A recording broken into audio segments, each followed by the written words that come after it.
नमस्कार साथियों, स्वागत है आपका कक्षा 11 के अंतर्गत। आज हम संविधान की कक्षा का अगला जो टॉपिक है उसका अध्ययन करेंगे। देखिए, सरकार को समर्थ बनाने वाले प्रावधान। हमने लास्ट वीडियो में ये देखा था कि संविधान के क्या काम होते हैं, संविधान क्या है। अब देखिए, जब संविधान के अनुसार सरकार का निर्माण हो जाता है तो इस सरकार को किस प्रकार समर्थ बनाया जाता है या उसे कैसे शक्ति दी जाती है जिससे वह शासन संचालन कर सके, अपने कार्य कर सके। अब देखिए, संविधान सरकार की शक्तियों को नियंत्रित करने के साथ साथ, है ना, पिछले वीडियो में हमने देखा था कि संविधान द्वारा सरकार की शक्तियों के ऊपर कुछ सीमाएं भी दी गई, लेकिन उसी तरह से इसको नियंत्रित करने के साथ साथ ये सरकार को ये निर्देश भी देती है कि वह सामूहिक भलाई के लिए कार्य भी करे, है ना। जैसे कि अलग अलग देशों में सरकार के अलग अलग दायित्व होते हैं, जो वहाँ के मुख्य जो विषय होते हैं उनके ऊपर जो दायित्व होते हैं। जैसे दक्षिण अफ्रीका की बात करें तो वहाँ की सरकार पर्यावरण संरक्षण पर और जो जातिगत या रंग भेद वाले जो भेदभाव होते हैं, जो चमड़ी के आधार पर जो भेदभाव होते हैं उनके ऊपर, और वहाँ के व्यक्तियों के लिए आवास तथा स्वास्थ्य की सुविधाओं हेतु वह कार्य करे, ऐसा प्रावधान भी उस सरकार को निर्देशित किया जाता है वहाँ के संविधान में। ठीक है। अब देखिए, इंडोनेशिया के संविधान की बात करें तो वहाँ की सरकार जो है वह वहाँ के शिक्षा की व्यवस्था के ऊपर ध्यान देती है और जो गरीब और अनाथ बच्चों की देखभाल करने के लिए ध्यान देती है। मतलब शिक्षा की व्यवस्था करना और शिक्षा का संचालन करना, है ना, ये वहाँ की सरकार के मुख्य दायित्व होते हैं। अब देखिए, किसी राष्ट्र की बुनियादी पहचान के लिए क्या कार्य करता है संविधान।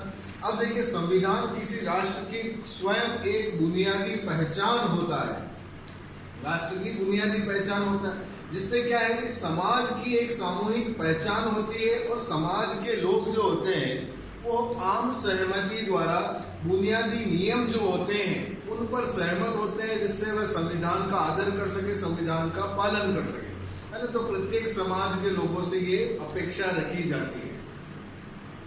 ठीक है।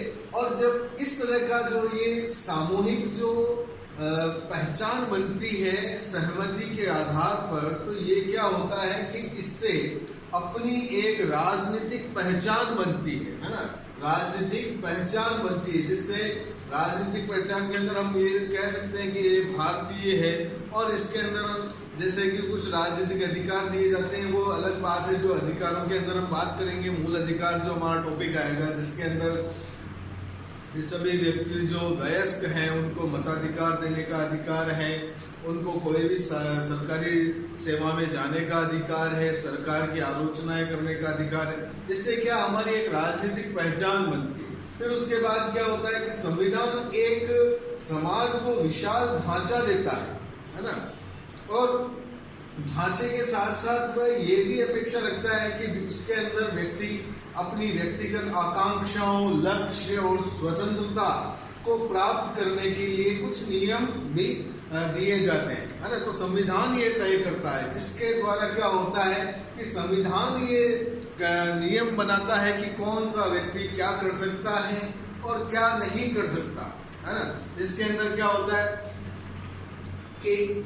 सब एक दूसरे से अच्छा व्यवहार करे, अच्छी तरह से एक दूसरे का भलाई हेतु सोचे या उनका कार्य करे, जिससे क्या होता है कि एक नैतिक पहचान बनती है। अतः हमने यहाँ क्या देखा कि संविधान हमें एक राजनीतिक पहचान भी देता है और हमारी एक नैतिक पहचान भी बनाने में सहयोग करता है। ठीक है।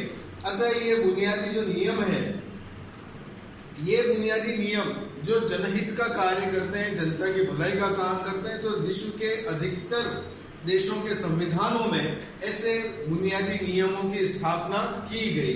अब देखिए, संविधान की सत्ता को किस तरह से मान्यता मिलती है ना, कि भाई सत्ता के संविधान के अंदर जो नियम जो बना दिए गए हैं उनको कैसे मान्यता मिलती है।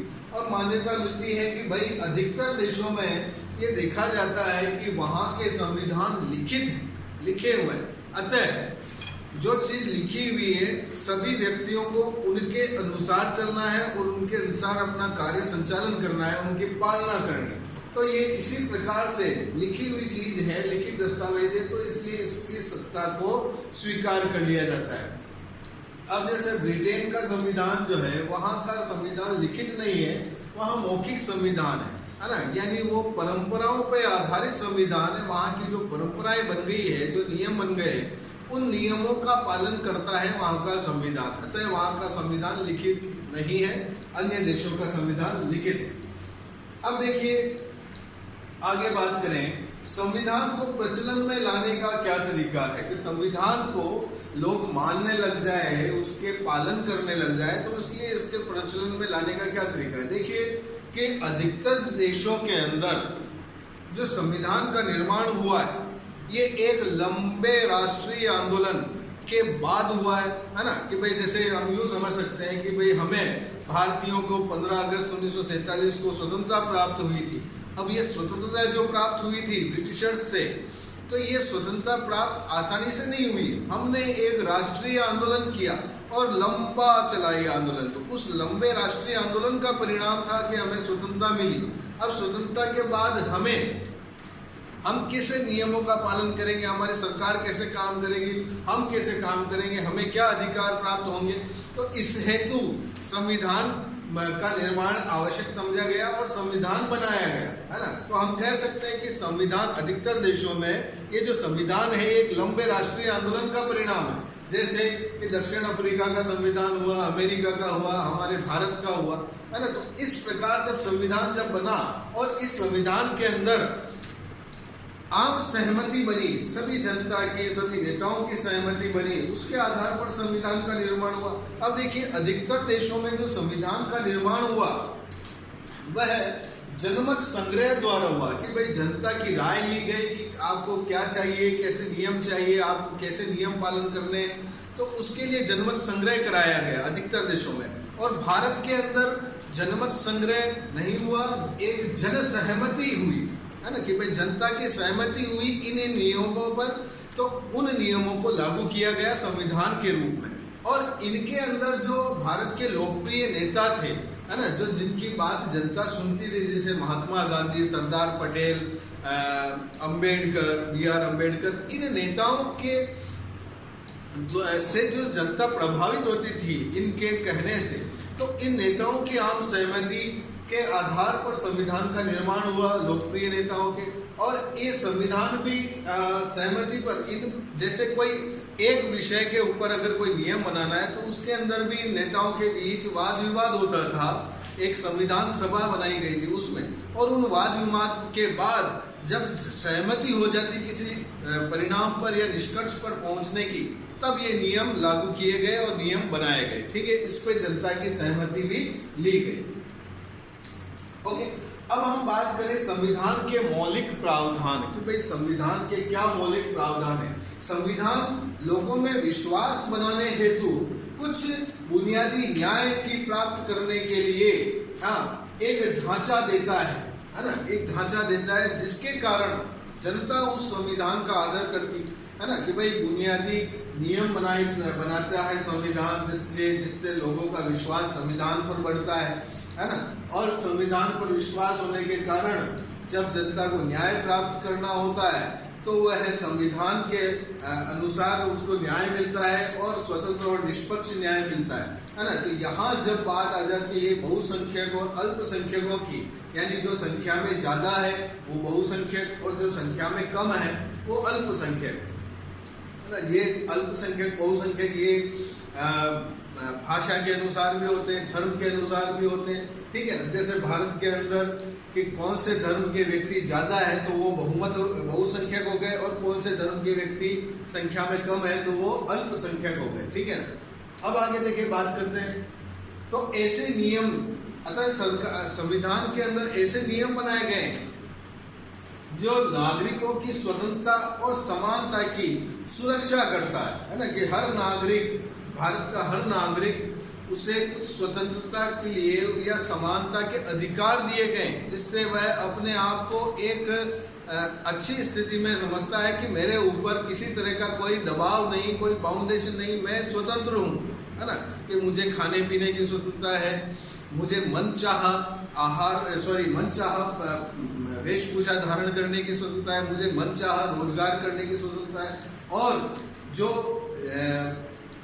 समानता के अधिकार होते हैं कि भाई सभी को भारत के अंदर किसी तरह का कोई भेदभाव नहीं कि भाई कोई जाति के आधार पर, लिंग के आधार पर, धर्म के आधार पर या किसी भाषा वर्ण के आधार पर किसी तरह का कोई भी भेदभाव नहीं है, सभी को समान रूप से वोट देने का अधिकार है। ये एक समानता का अधिकार भी हो गया, ठीक है। अब देखिए संस्थाओं की संतुलित रूपरेखा कि भाई ये संविधान बन गया, संविधान ने सरकार बना दी, अब सरकार कैसे काम करेगी, तो इस हेतु सरकार के कुछ अंग भी हैं, है ना, ये आपने पढ़ा होगा, जैसे व्यवस्थापिका, कार्यपालिका, न्यायपालिका, तो ये संस्थाएं हैं। ये संस्थाएं क्या होती है कि सरकार संविधान के अंदर ऐसे प्रावधान बनाए जाते हैं कि ये जो संस्थाएं हैं किसी एक संस्था किसी शक्ति पर अपना एकाधिकार न रखे और न दूसरी संस्था को दबाए, है ना, उनके अधिकारों पर अपना नियंत्रण करें। इस हेतु संविधान के अंदर क्या प्रावधान किया गया है कि संविधान ने प्रत्येक अंग को अपनी अपनी शक्तियां बांट दी है ना। तो जैसे विधायिका, कार्यपालिका और न्यायपालिका, इनके अपने अपने अलग कार्य है, और एक संवैधानिक एक संस्था है जिसे चुनाव आयोग कहते हैं, निर्वाचन आयोग, वो भी अपना स्वतंत्र कार्य करता है और स्वतंत्र और निष्पक्ष चुनाव संपन्न करवाता है देश के अंदर। तो इन संस्थाओं को शक्तियां अपने अपने अनुसार बांट दी गई।